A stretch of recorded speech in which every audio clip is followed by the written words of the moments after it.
आज हम लोग फोर्सेस के बारे में पढ़ेंगे और फोर्सेस में हम मैग्नेटिक फोर्स के बारे में पढ़ेंगे। मैग्नेट के दो पोल्स होते हैं, एक नॉर्थ पोल होता है और एक साउथ पोल होता है। यहाँ पे मेरे पास मुख्तलिफ किस्म के मैग्नेट्स हैं। कुछ मैग्नेट्स बड़े होते हैं, कुछ मैग्नेट्स छोटे होते हैं। छोटे मैग्नेट की मैग्नेटिक फोर्स छोटी होती है, बड़े मैग्नेट की मैग्नेटिक फील्ड या मैग्नेटिक फोर्स ज़्यादा होती है। अब मैं मुख्तलिफ मैग्नेट्स को यहाँ अपने मैग्नेटिक बोर्ड पे लगा के आपको दिखाऊंगी। छोटा मैग्नेट है ये बड़ा मैग्नेट है। इस तरह से भी जुड़ सकता है, इस तरह से भी जुड़ सकता है। जब एक मैग्नेट स्लीपिंग पोजीशन में होता है तो उसके नॉर्थ और साउथ पोल्स इन दोनों लेफ्ट और राइट पोजीशंस में होते हैं। अगर एक मैग्नेट स्टैंडिंग पोजीशन में होता है तो उसका एक पोल ऊपर की तरफ होता है, दूसरा पोल नीचे की तरफ होता है। ये एक हैवी स्ट्रॉन्ग मैग्नेट है। अगर मैं इसे यूं करके पुल करूं तो ये पूरे बोर्ड को अपनी तरफ पुल कर रहा है। बोल सकते हैं और स्ट्रेट लाइन की तरह, ठीक है। जब हम दो मैग्नेट्स को एक साथ लेके आते हैं, एक मैग्नेट की एक साइड दूसरी साइड से या तो अट्रैक्ट करती है या रिपेल करती है। इसका मतलब है कि ये साइड मैग्नेट की और ये साइड मैग्नेट की साउथ एंड्स हैं। अब जब मैं इस मैग्नेट को टर्न करके इस मैग्नेट के पास लेके आऊंगी तो हम देखेंगे कि क्या होता है।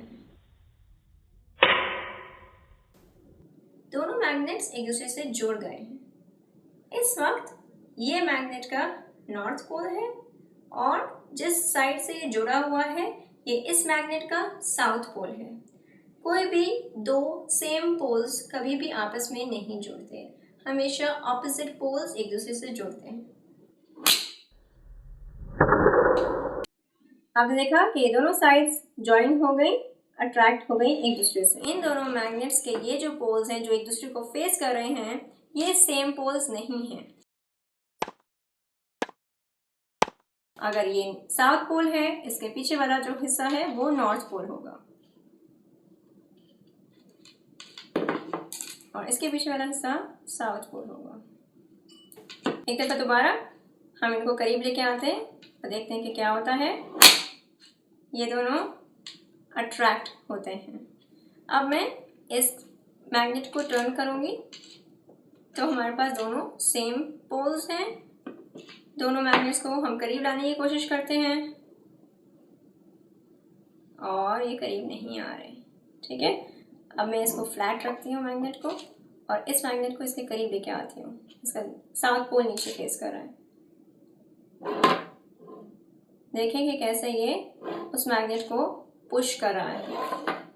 अब अगर मैं ज़्यादा फोर्स अप्लाई करूँगी तो आप देखिएगा थोड़ा सा ये रिपेल करेगा, लेकिन फिर ये मैग्नेट फ्लिप होके इस मैग्नेट से अट्रैक्ट कर जाएगा।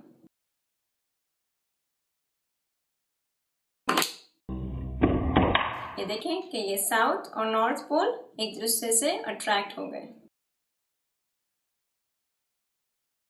इस कंटेनर में मेरे पास आयरन फाइलिंग्स हैं। अब मैं ये सर्कुलर मैग्नेट लूँगी और इसको इसके नीचे प्लेस करूँगी। मैग्नेटिक फील्ड सर्कुलर पाथ में होती है। हम देख सकते हैं कि सेंटर पार्ट के फाइलिंग्स स्ट्रेट खड़े हुए हैं। जैसे जैसे बाहर के दायरे की तरफ देखते हैं तो मैग्नेटिक फील्ड या मैग्नेटिक फोर्स जो है वो कम होती रहती है। तो बाहरी तरफ के आयरन फाइलिंग्स खड़े नहीं हैं, वो लेटे हुए हैं। अगर मैं मैग्नेट को मूव करूँगी तो आप देख सकेंगे कि centre of the magnet change होगा तो उस तरफ के आयरन फाइलिंग्स खड़े हो जाएंगे। एक कमज़ोर मैग्नेट की मैग्नेटिक फील्ड कम होती है।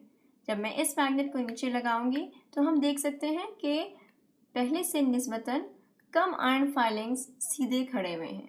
अब मैं एक स्टिक मैग्नेट यूज़ करूँगी और हम ये देखेंगे कि कैसे आयरन फाइलिंग्स इससे अट्रैक्ट होते हैं।